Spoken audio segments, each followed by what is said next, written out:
अब एक काम करते चलिए, अब टाटा कम्युनिकेशन की मैनेजमेंट से बातचीत करते हैं। टाटा कम्युनिकेशन के नंबर आए और एक बार स्टॉक लेके आएंगे स्क्रीन पे। और यहाँ पे जो पहली तिमाही थी उसमें जो टाटा कम्युनिकेशन का डाटा रेवेन्यू है उसमें करीब 20% की ग्रोथ थी, जबकि जो डिजिटल पोर्टफोलियो है वहाँ से रेवेन्यू में करीब 51% का इजाफा था। मार्जिन्स में इनके आप देखें स्लाइट इंप्रूवमेंट है। नंबर से बातचीत करते हैं, हमारे साथ इस पर बातचीत करने के लिए कंपनी के CFO कबीर अहमद जुड़ चुके हैं। अहमद साहब नमस्कार, कार्यक्रम में स्वागत है। इस क्वार्टर में आई थिंक जो चीज़ थोड़ा सा मैं आपको थोड़ा सा आई थिंक इस क्वार्टर को अगर आप थोड़ा सा एक्सप्लेन और कर पाएँ कि हाइलाइट्स क्या रही थी, और ज़्यादातर जो इम्प्रूवमेंट था वो नज़र आया जो आपके इनऑर्गेनिक एसेट्स आपने इस क्वार्टर में जोड़े थे उनसे। बाकी इम्प्रूवमेंट कैसा रहा और आगे कैसी ग्रोथ एक्सपेक्टेशन है इन एडेड एसेट्स में?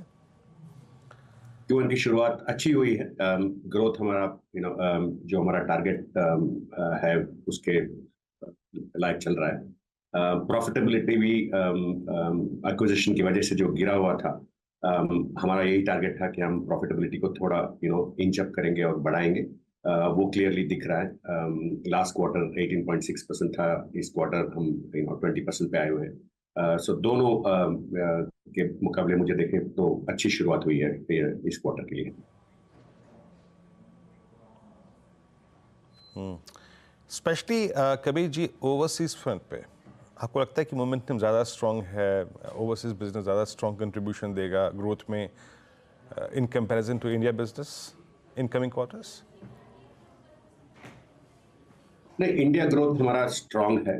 इंडिया एंटरप्राइज ग्रोथ कंटिन्यू हो रहा है स्ट्रॉन्ग पोजीशन में। OTT ग्रोथ भी कुछ डील्स हमने इस बार साइन किए जो अभी तक रेवेन्यू में नहीं दिख रहा है, वो रेवेन्यू में 3-4 क्वार्टर बाद आना शुरू हो जाएगा। वो भी ग्रोथ एकदम सॉलिड है।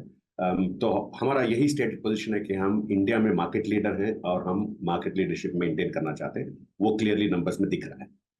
इंटरनेशनल ग्रोथ में हमें बहुत हेडरूम है। हमने एक्विजिशन इंटरनेशनल में ही किया है। जो ग्रोथ एस्पिरेशंस हमारे हैं इंटरनेशनल में, बहुत अपॉर्चुनिटीज हैं। तो मेरे ख्याल में दोनों लीवर फायर होने चाहिए। इंडिया का पोजीशन यह है कि मार्केट लीडरशिप को बरकरार रखे, और इंटरनेशनल का यह है कि हेडरूम इतना ज्यादा है कि हम वहां पे भी ग्रोथ ड्राइव कर सके। सो दोनों ज्योग्राफीज मेरे लिए बहुत इंपॉर्टेंट है। हाँ, मतलब एक और बात सर, क्योंकि आप बीते क्वार्टर में ज़्यादा आई थिंक चर्चाओं में रहे हैं फॉर योर एक्विजिशंस, तो मैं जानना चाहूँगा the kind of cash component you have right now in your books. आने वाले क्वार्टर्स में आप लोग एक्विजिशंस के लिए बढ़ेंगे, या फिर अभी जो इस क्वार्टर में एक्विजिशंस किए गए थे पहले उनका इंटीग्रेशन प्रोसेस कंप्लीट होगा, then you will move ahead for acquisitions? आप बिल्कुल सही कह रहे हैं। हमारा स्ट्रैटेजी ऑर्गेनिक और इनऑर्गेनिक दोनों है। अच्छे टारगेट अगर मिलेंगे तो हम उसको परस्यू करेंगे, मगर जैसा आपने बताया इंटीग्रेशन हमारे लिए बहुत बहुत इंपॉर्टेंट है।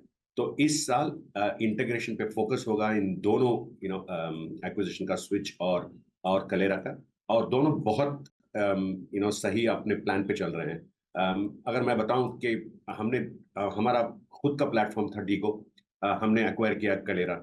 Q3 से हमने डीगो पोजीशन करना बंद कर दिया। अब हम एक ही प्रोडक्ट लेके जाते हैं कस्टमर के पास, वो है कलेरा। तो अगर नंबर भी अगर हम अनपील करके देखें कि ग्रोथ एक्विजिशन वाले पोर्टफोलियो से आ रही है या ऑर्गेनिक पोर्टफोलियो से, वो कहना बहुत मुश्किल है, क्योंकि हम पोजीशन एक ही पोर्टफोलियो को कर रहे हैं। दो पोर्टफोलियो अगर करेंगे तो मार्केट में कंफ्यूज हो जाएंगे हमारे कस्टमर। सो उसके मुकाबले अगर हम देखा जाए तो हमारा ग्रोथ एकदम ट्रैक पे और सही चल रहा है।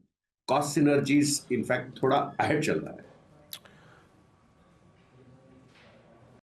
ओके कबीर जी, बहुत बहुत शुक्रिया आप इस कार्यक्रम में शामिल हुए, नंबर से अपने बातचीत करी। बहुत बहुत शुक्रिया and best of luck for.